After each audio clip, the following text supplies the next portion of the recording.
Sore hari ini, malam hari ini kami beroleh satu kesempatan lagi untuk memuji, memuliakan nama Tuhan. Dan sekarang kami mau mendengar firman Tuhan. Tuhan, berfirmanlah kepada kami, isilah hati jiwa kami dengan firman Tuhan, yang dapat mengajar, menasihati, menuntun, mendidik kami di dalam kebenaran ya Tuhan.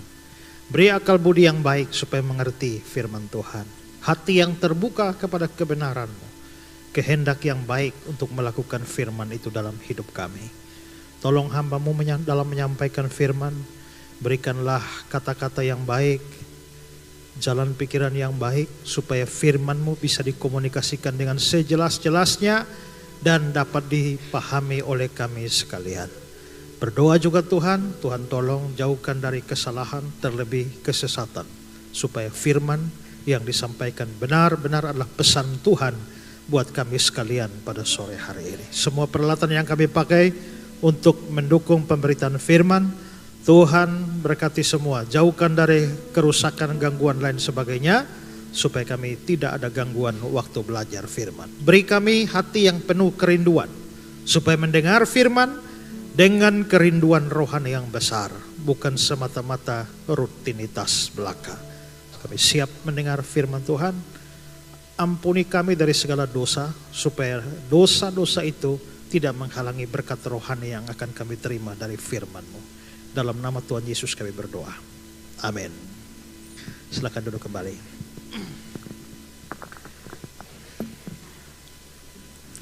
Baik, shalom. Ya, puji Tuhan, saya senang hari ini bisa hadir.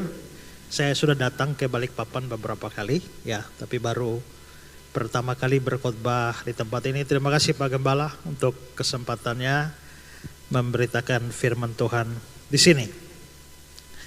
Baik, saudara-saudara, saya hari ini akan menyampaikan firman Tuhan dengan tema kunci sukses yang akan saya bahas dari Mazmur 127 ayat 1 sampai ayat yang ke-5. Mari perhatikan sejenak. Nyanyian Siarah Salomo. Cukup di situ dulu. Saudara-saudara, Mazmur ini itu disebut nyanyian siarah. Nyanyian siarah itu apa sebenarnya? Dalam bahasa Ibraninya adalah sir hama'alot, yang kalau diterjemahkan secara literal artinya nyanyian kenaikan. Nah, itu apa sebenarnya? Nah, kita tahu bahwa Yerusalem ada di atas gunung. Dan banyak orang Israel itu tidak tinggal di dalam wilayah Israel. Banyak yang sudah tinggal di berbagai macam daerah. Makanya pada hari Pentakosta itu mereka datang berkumpul di situ dalam berbagai macam orang dari berbagai macam bangsa. Kalau hari raya Paskah, orang Yahudi tumpah ruah dari segala macam negara kumpul di Yerusalem. Tapi saudara, waktu mereka kumpul dan mereka jalan untuk menuju Yerusalem, sambil naik gunung itulah mereka menyanyi. Nah, menyanyi naik gunung itu yang disebut sebagai sir hama'alot, nyanyian kenaikan, yang di dalam Alkitab bahasa Indonesia diterjemahkan sebagai nyanyian siarah. Maka boleh dikatakan nyanyian siarah adalah nyanyian yang dinyanyikan oleh orang-orang Israel waktu mereka berkunjung ke Yerusalem untuk merayakan hari raya orang Israel. Nyanyian siarah Salomo artinya Salomolah yang menciptakan nyanyian siarah ini. Jadi sebenarnya Mazmur-Mazmur ini adalah lagu. Hanya saja kita nggak tahu notnya macam apa ya. Ya. Maka kita biasa ambil dari Mazmur, kita bikin note sendiri, lalu kita nyanyi, ya. Tapi mestinya iramanya mesti irama-irama lagu-lagu Timur Tengah, seperti itu. Nah, jadi yang mau kita bahas hari ini adalah nyanyian siarahnya orang Israel. Mari lanjut. Jikalau bukan Tuhan yang membangun rumah, sia-sialah usaha orang membangunnya. Jikalau bukan Tuhan yang mengawal kota, sia-sialah pengawal berjaga-jaga. Sia-sialah kamu bangun pagi-pagi dan duduk sampai jauh malam, makan roti yang diperoleh dengan susah payah, sebab dia memberikan kepada yang dicintainya pada waktu tidur. Sesungguhnya anak-anak lelaki adalah milik pusaka daripada Tuhan, dan buah kandungan adalah satu upah. Seperti anak-anak panah di tangan pahlawan, demikianlah anak-anak pada masa muda. Berbahagialah orang yang telah membuat penuh tabung panahnya dengan semua itu.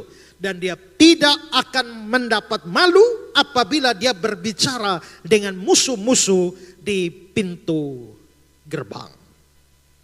Nah, saudara-saudara, saya bilang tadi tema yang saya bahas hari ini adalah kunci sukses. Dan di mana-mana orang semuanya itu selalu ingin sukses. Tidak ada orang yang maunya gagal. Tidak ada orang yang bikin usaha mudah-mudahan bangkrut. Tidak ada orang yang ikut ujian tertentu lalu mudah-mudahan tidak lulus. Mudah-mudahan gagal. Mudah-mudahan mandek di sini. Tidak ada. Semua orang membutuhkan yang namanya kesuksesan. Masing-masing kita mungkin bisa punya kriteria sukses. Tapi saudara, bagi seorang Israel yang nampak di dalam Mazmur ini, mereka mempunyai beberapa kriteria kalau seseorang disebut sukses. Nah, kriterianya apa saja? Nah, saudara-saudara, yang pertama itu kriterianya adalah kalau mereka bisa punya rumah. Lihat ayat 1 ya, ada kata-kata membangun rumah. Kenapa membangun rumah itu menjadi sesuatu yang penting? Karena dalam sejarah orang Israel, mereka itu bertahun-tahun tidak pernah punya rumah. Sejak mereka keluar dari Mesir, mereka hanya tinggalnya di tenda. Dari tenda ke tenda, dalam perjalanan di padang gurun, Musa suruh berhenti, buka tenda, buka tenda. Setelah itu angkat tenda lagi, jalan lagi, kemah lagi, terus bongkar lagi, terus jalan. Maka rumah itu tidak pernah mereka nikmati.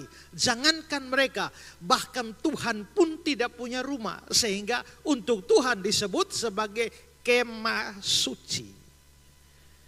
Tuhan saja hanya kemah. Apalagi mereka itu hanya punya kemah saja. Karena itu kalau sekarang mereka bisa punya rumah, maka itu sebenarnya adalah sebuah prestasi yang luar biasa. Tapi saudara-saudara, mereka punya rumah sudah oke. Tapi kalau punya rumah tapi kota tempat mereka tinggal tidak aman, ada banyak bahaya, ada banyak ancaman, maka itu juga tidak baik. Maka setelah mereka punya rumah, kedua, kota yang mereka tinggali itu juga harus aman. Makanya di dalam ayat 1 ada kata-kata mengawal kota. Di dalam pengembaraan mereka selalu terbuka terhadap musuh-musuh. Tapi kalau sekarang mereka sudah tinggal di kota, maka mereka harus memastikan kota itu aman dari segala macam ancaman dan bahaya. Saudara-saudara, rumah sudah punya, kota sudah aman. Problem ketiga adalah kalau punya rumah, kota aman, tapi nggak punya makanan, mau bagaimana? Maka yang ketiga, mereka tuh harus punya makanan. Makanya ayat yang kedua ada kata-kata makan roti yang diperoleh. Maka mereka perlu makan. Rumah oke, kota aman oke, sekarang punya makan. Tapi kalau rumah sudah, kota sudah aman, makan minum sudah oke, masih ada problem lain lagi. Problem lain lagi adalah punya anak atau tidak. Karena bagi orang Israel, itu punya anak itu adalah suatu berkat tersendiri. Dan seringkali kalau orang tidak punya anak, dikatakan Tuhan menutup kandungannya. Tuhan membuka kandungan seorang perempuan, memberikan berkat kepadanya. Kalau begitu kita bisa lihat bahwa pertama rumah, kedua keamanan, ketiga makan minum, keempat itu adalah anak. Tapi yang kelima, punya anak sih oke, tapi kalau anaknya kurang ajar, ya, anaknya jadi penjahat, anaknya biadab, itu hanya bikin sengsara orang tua. Jadi punya anak, tapi anaknya itu harus baik. Anaknya harus mendatangkan kehormatan bagi orang tua. Makanya dalam ayat 5 ada kata-kata, dia tidak mendapat malu apabila dia berdiri di pintu gerbang. Kenapa di pintu gerbang? Karena pada masa itu pengadilan kalau ada kasus itu diurus tua-tua Israel di pintu gerbang. Nah, kalau anaknya brengsek, waktu urus perkara di pintu gerbang, maka orang tua akan mendapat malu. Tapi kalau anak-anaknya baik, anak-anaknya terdidik dengan baik, maka mereka tidak akan mendapat malu. Nah, karena itu saudara-saudara, maka di sini kita bisa lihat ada 5 hal. Kalau seorang Israel dikatakan mereka sukses dalam hidup, punya rumah, kotanya aman, bisa punya makan minum yang cukup, punya anak, dan anak-anaknya menjadi anak-anak yang baik. Minimal dari Mazmur ini kita bisa melihat kriteria seperti itu. Nah, tapi saudara-saudara, setelah melihat kriteria itu, lalu prinsip suksesnya itu seperti apa? Apa yang menyebabkan mereka sukses? Nah, disinilah saya ingin membicarakan 2 hal dari Mazmur ini. Pertama saudara, ada campur tangan Tuhan di dalam. Dalam sukses mereka itu ada campur tangan Tuhan. Coba lihat ayat 1. Jikalau bukan Tuhan yang membangun rumah. Lihat yang saya garis bawah itu. Tuhan yang membangun rumah. Yang bangun rumah siapa? Siapa? Tuhan kan? Yang saya garis bawahi. Tuhan yang membangun rumah. Tadi sukses mereka adalah kalau mereka punya rumah. Tapi sekarang secara eksplisit Tuhan yang membangun rumah. Masalah kedua itu adalah keamanan kota. Bagaimana keamanan kota? Masih ayat 1 juga. Jikalau bukan Tuhan yang mengawal kota. Tuhan yang mengawal kota. Tuhan yang mengawal kota. Yang mengawal kota siapa? Tuhan. Jadi 2 hal itu. Ada rumah, itu Tuhan yang bangun. Kota aman, itu Tuhan yang bangun. Yang ketiga, makan minum. Bagaimana dengan makan minum? Ayat 2. Sebab dia memberikan kepada yang dicintainya. Memberikan apa? Memberikan roti. Dia memberikan kepada yang dicintainya. Berarti roti atau makanan itu diberikan dari Tuhan. Keempat tadi, urusan anak-anak. Nah, bagaimana dengan anak-anak? Ayat yang ketiga, anak-anak lelaki adalah milik pusaka dari Tuhan. Dan buah kandungan adalah suatu upah. Upah dari siapa? Dari Tuhan. Maka nanti kita bisa lihat dalam seluruh hal di mana mereka disebut sukses, semuanya dari Tuhan. Tuhan membangun rumah, Tuhan mengawal kota, Tuhan memberi roti, Tuhanlah yang memberikan anak-anak yang baik kepada mereka. Maka sebenarnya di balik sukses mereka itu, aktor utamanya itu adalah Tuhan. Maka sukses itu ada campur tangan Tuhan di dalam. Tapi saudara, belum selesai di situ.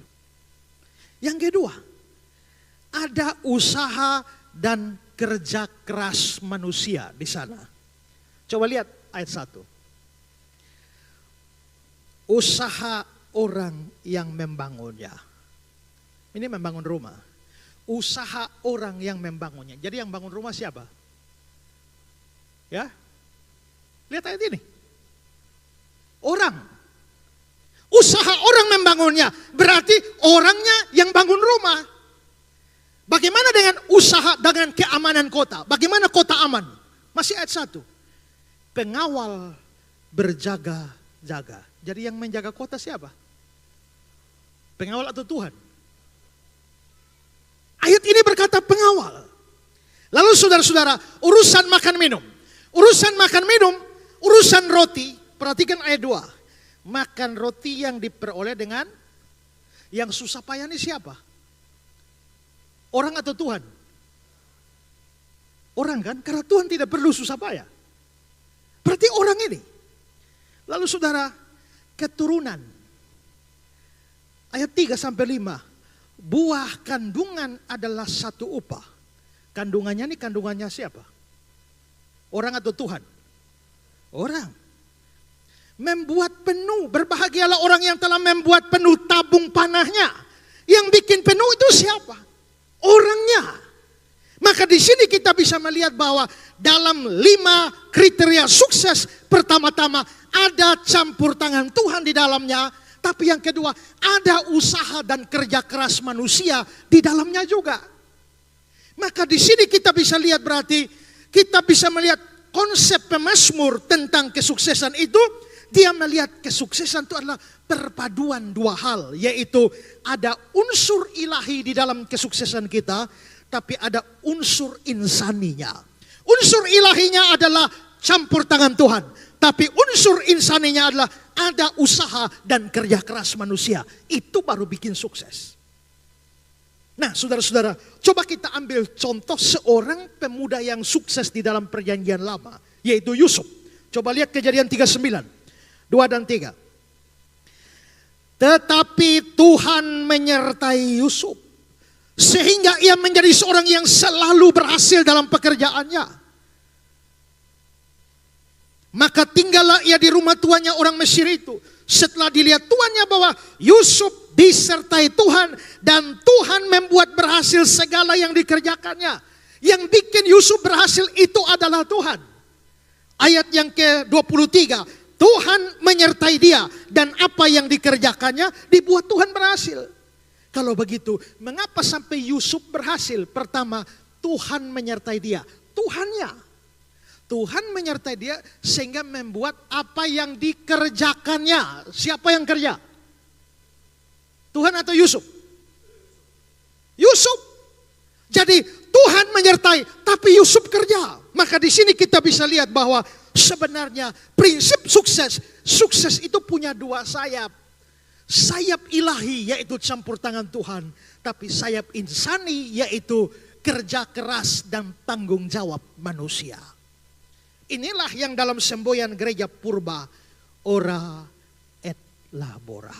Nah, saudara-saudara, kalau memang prinsip seperti ini yang terjadi, maka saya melihat bahwa di dalam hidup ini ada 2 macam ekstrim yang terjadi. Ekstrim pertama ada orang yang hanya mengandalkan Tuhan, tapi nggak mau usaha apa-apa. Semua serahkan sama Tuhan saja. Jadi kalau sakit, tidak usah ke dokter. Berdoa saja. Tidak usah minum obat. Saya pernah jalan-jalan sambil menyetir, tahu-tahu sakit kepala. Kebetulan lewat rumah teman. Saya mampir, ada obat sakit kepala? Dia bilang, maaf Pak, di sini kami hanya mengandalkan Tuhan saja. Oh. Jadi kalau mengandalkan Tuhan, tidak boleh minum obat. Minum obat artinya tidak mengandalkan Tuhan. Artinya semuanya diserahkan pada Tuhan, sementara manusianya pasif. Sedangkan Tuhan Yesus juga dokter loh. Dan Rasul Paulus juga, teman perjalanannya itu adalah tabib Lukas. Berarti dia seorang dokter.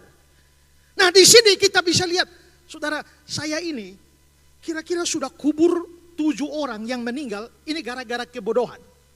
Kenapa? Karena waktu sakit diajak pergi ke puskesmas, ajak ke dokter, tidak mau. Tidak, kita hanya berdoa saja. Kita hanya berdoa saja. Begitu sekarat, ambil dengan ambulans, lari, belum sampai rumah sakit mati.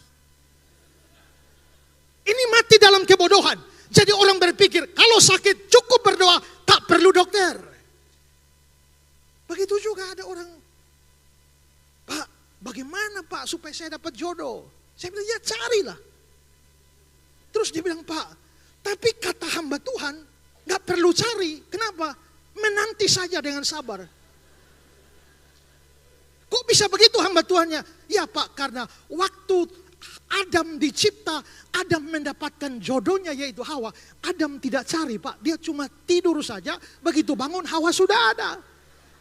Saya bilang, iya memang betul. Tapi lu harus ingat bahwa waktu zaman Adam tidak punya saingan. Zaman kau itu berbeda. Coba kau hanya tutup mata saja. Kau buka mata selesai, orang sudah bawa. Maka harus cari. Ya. Jangan hanya berdoa-berdoa saja. Tuhan kirimkanlah aku kekasih yang baik hati. Cari. Saudara, dulu saya terlibat dalam satu persekutuan doa. Dan ini persekutuan doa ini aneh. Karena persekutuan ini anti orang siap khotbah. Jadi kita nyanyi-nyanyi saja, giliran mau khotbah. Firman-Mu pelita bagi kaki. Nanti tiba-tiba ada semacam orang yang dipakai Tuhan di sana. Firman Tuhan, jadi Tuhan bicara lewat dia. Firman Tuhan hari ini akan disampaikan oleh Ezra dari Mazmur 1 ayat 1 sampai 6. Kalau Tuhan sudah sebutkan namamu, kau tidak boleh lari. Bangun segera, buka ayat itu dan khotbahkan apapun yang dikhotbahkan, silakan. Jadi saudara, momen-momen paling menakutkan itu adalah firman-Mu. Kita semua tutup mata, Tuhan jangan aku Tuhan, Tuhan jangan aku, lewati aku Tuhan. Sampai satu kali saya bilang begini, ya, saya usul, bagaimana kalau kita tunjuk saja minggu depan siapa yang khotbah, biar dia bisa persiapan. Lalu dia bilang bahwa semuanya akan dikaruniakan padamu pada saat itu juga. Jangan kau pikir apa yang kau katakan.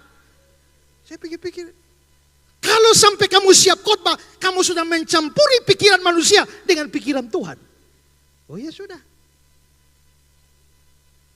Maka orang serahkan semua pada Tuhan dan mengabaikan tanggung jawabnya. Mau ujian, tidak usah belajar. Nanti ketemu matematika susah, nggak tahu apa-apa, baru menyanyi. Yesus jawaban dalam hidupku. Ya, saudara, ingat Tuhan Yesus ajar hal kekhawatiran ya. Jangan kamu khawatir akan apa yang kau makan, kau minum, kau pakai. Perhatikan tuh burung-burung di udara. Tidak menabur, tidak menuai, tapi diberi makan oleh Bapamu di surga. Kan burung tidak kerja, tapi diberi makan. Ya memang, tapi Tuhan kasih makan burung bukan berarti burung hanya tinggal di sarang saja, jam makan buka mulut. Tuhan kirim dari langit, tidak. Tuhan kasih makan burung, tapi tanggung jawab burung. Tuhan sudah taruh makanan di padang sana, di ladang sana, di laut. Tugas burung keluar dan cari. Maka Tuhan pelihara kita, Tuhan berkati kita, tidak boleh buang tanggung jawab kita. Ada seorang pendeta yang khotbah Matius 7, mintalah maka akan diberi, carilah maka akan dapat, ketoklah maka pintu akan dibukakan, mintalah maka kamu akan dapat, carilah, mintalah, carilah, mintalah, carilah, mintalah, carilah. Habis minta mesti cari, jangan habis minta tidur. Maka seorang tukang ojek minta Tuhan berkati saya hari ini, habis itu cari di jalan. Seorang pedagang minta Tuhan berkati hari ini, cari di pasar. Seorang guru minta Tuhan berkati saya hari ini, cari di kelas. Seorang pegawai, Tuhan berkati saya hari ini, cari di sekolah atau di kampus atau di mana saja. Maka di sini kita bisa lihat apa yang Tuhan kerjakan memberkati kita, tidak pernah melepaskan kita dari tanggung jawab. Maka ketika kita bilang serahkan semua pada Tuhan, kita nggak mau buat apa-apa melepaskan tanggung jawab kita yang dituntut firman, itu salah. Saudara, Tony de Mello di dalam salah satu ceritanya, dia menceritakan bahwa di satu kota itu ada banjir besar sehingga semua mulai tertutup, orang-orang pada lari menyelamatkan diri. Tapi pendeta karena beriman luar biasa, dia naik ke lantai 2, tapi ternyata air banjir datang terus sampai lantai 2. Tapi dia terus naik ke menara gereja yang tinggi. Di atas menara gereja dia lihat air naik, lalu dia bilang, Tuhan saya tetap percaya Engkau akan menolongku. Tapi tunggu-tunggu tidak ada pertolongan. Dan banjir datang terus, tapi dia berdoa, Tuhan saya percaya di detik-detik terakhir mujizat pasti terjadi. Saya yakin Tuhan akan menolong. Tiba-tiba satu perahu sampan datang, Pak Pendeta, ayo segera naik perahu. Dia bilang, tidak, saya percaya Tuhan akan menolong. Maka perahu pun lewat, air makin naik, makin air sudah di sini. Dia bilang, Tuhan saya percaya mujizat pasti terjadi, mujizat pasti terjadi. Tiba-tiba satu perahu datang lagi, ayo Pak Pendeta, semua sudah tertutup naik. Dia bilang, tidak, saya tetap percaya pada Tuhan. Dan air sampai di batang leher, perahu satu datang lagi, dan dia bilang, tidak, saya tetap yakin Tuhan menolong. Akhirnya air tutup semua. Innalillahi wa innalillahi rajiun. Pendeta mati. Sampai mati pendeta mendarat di surga. Lalu pendeta protes. Tuhan, saya begitu beriman sampai detik terakhir tetap beriman. Tapi mengapa Engkau tidak menolong? Lalu Tuhan bilang, hei bodoh. Aku kirim perahu 3 kali kau tolak semuanya.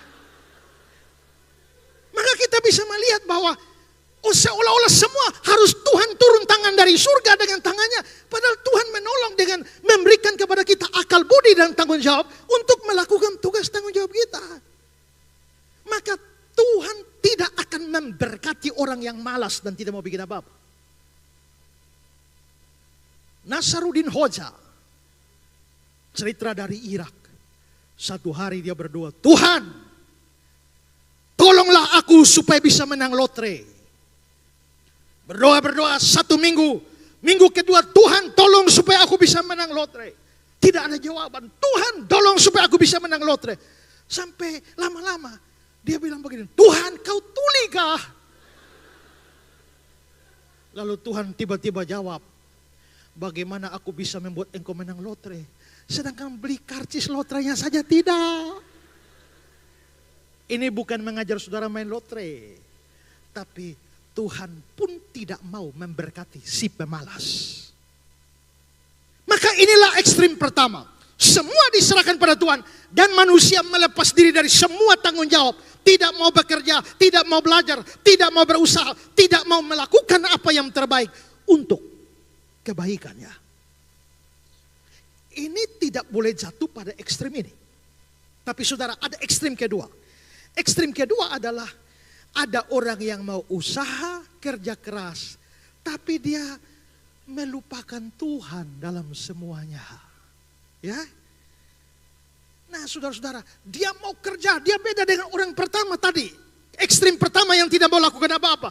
Dia sekarang lakukan semua penuh tanggung jawab, tapi dia tidak melibatkan Tuhan. Padahal sukses yang sejati itu ada 2 sayap. Sayap ilahi, sayap insani. Yang tadi mau ilahi, tidak mau insani. Yang sekarang mau insani, abaikan yang ilahi. Di dalam surat Yakobus ada satu ayat yang menarik.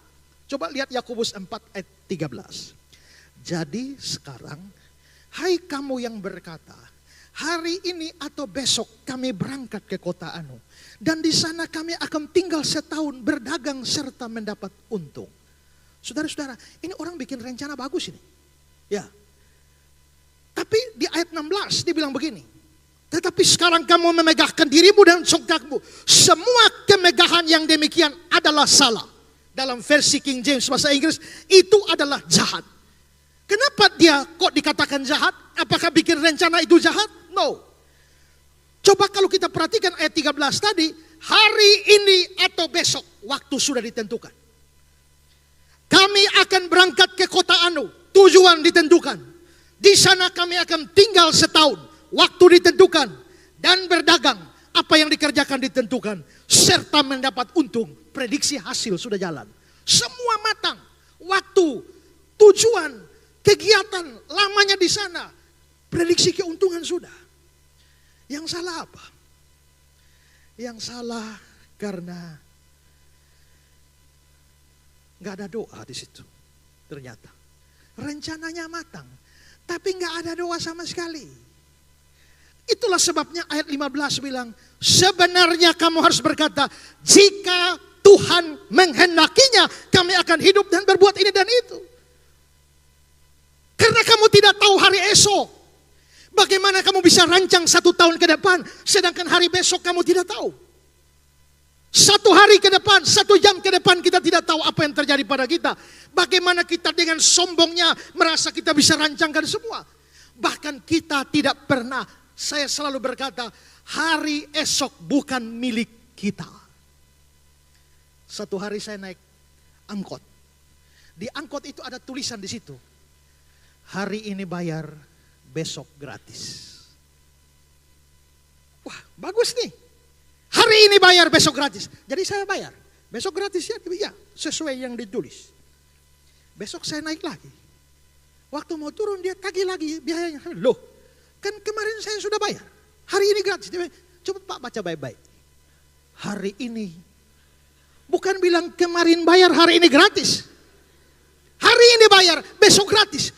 Nah, kita tidak pernah sampai besok. Karena waktu kita sampai besok, besok telah berubah menjadi hari ini.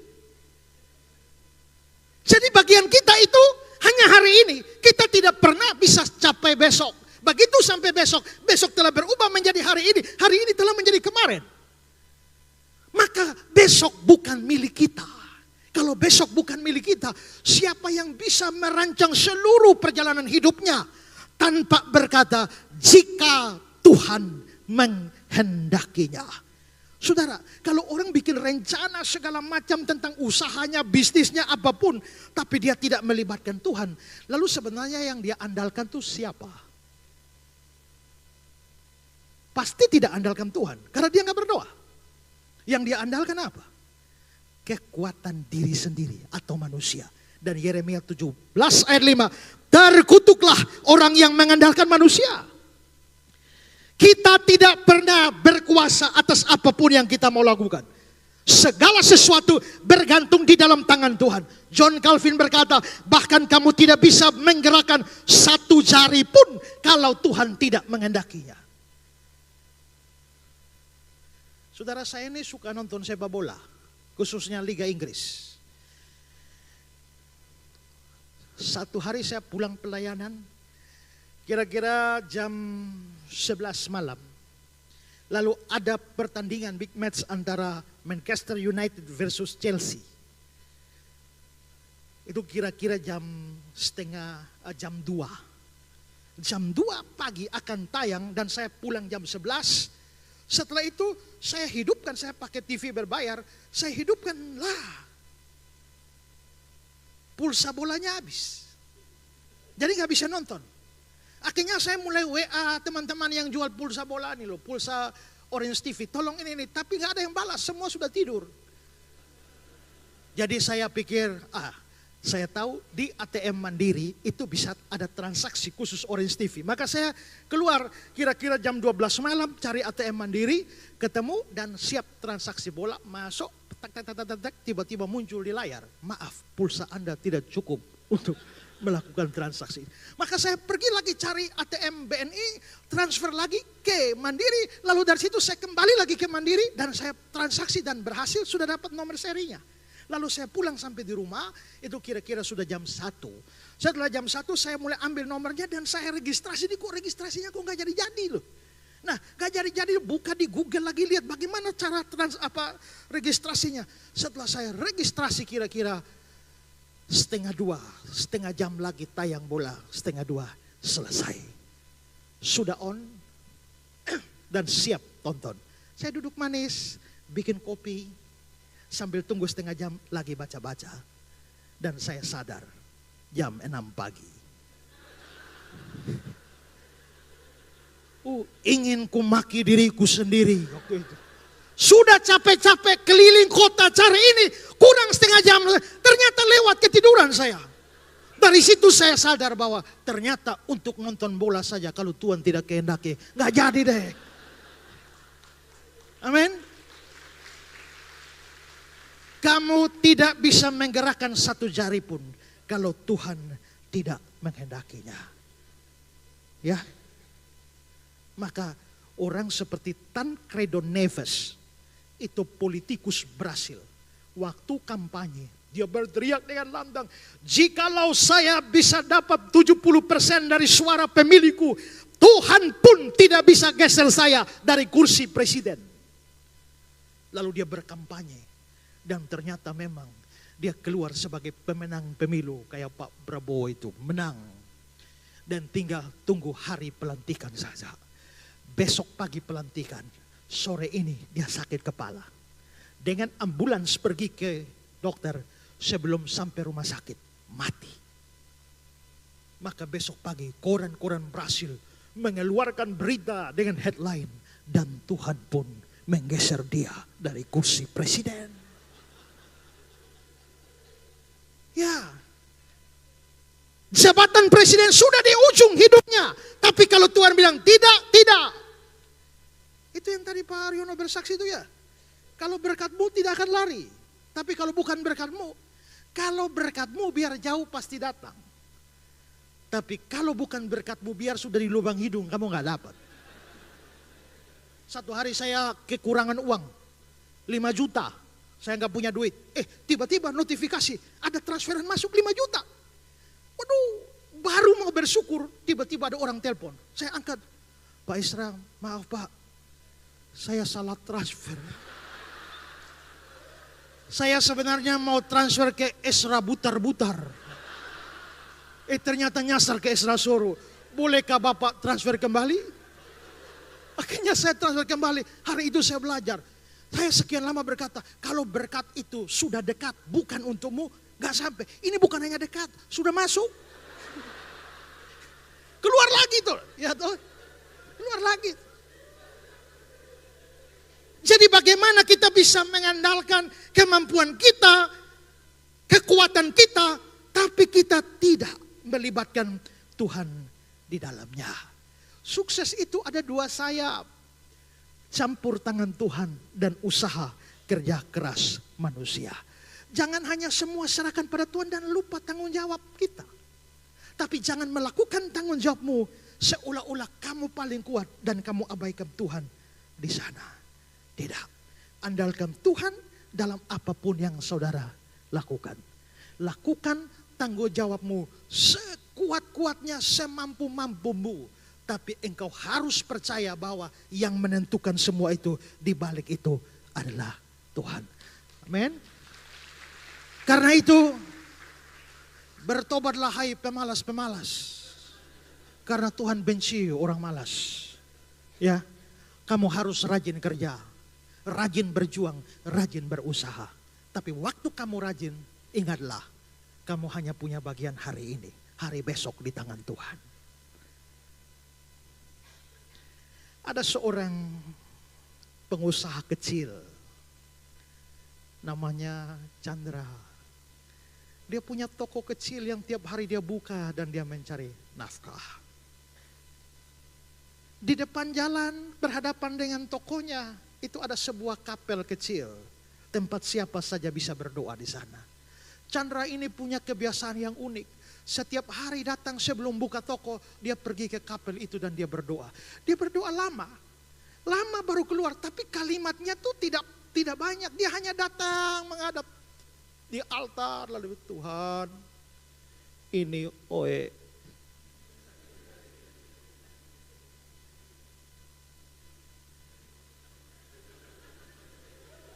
Amin. Ke toko, buka toko dan kerja.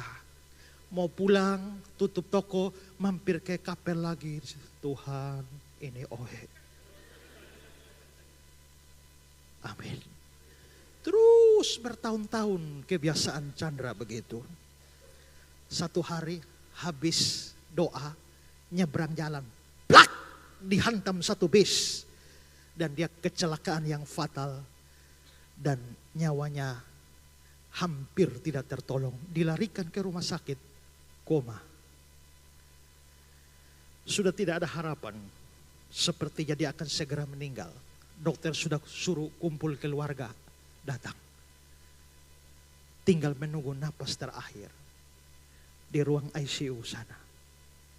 Dan tiba-tiba Chandra bangun. Dan keluar dengan sehat walafiat. Semua keluarga dan dokter heran. Apa yang terjadi, Chan? Kok bisa tadi kan kita pikir mau mati ternyata bangun. Ya, saya harusnya sudah mati.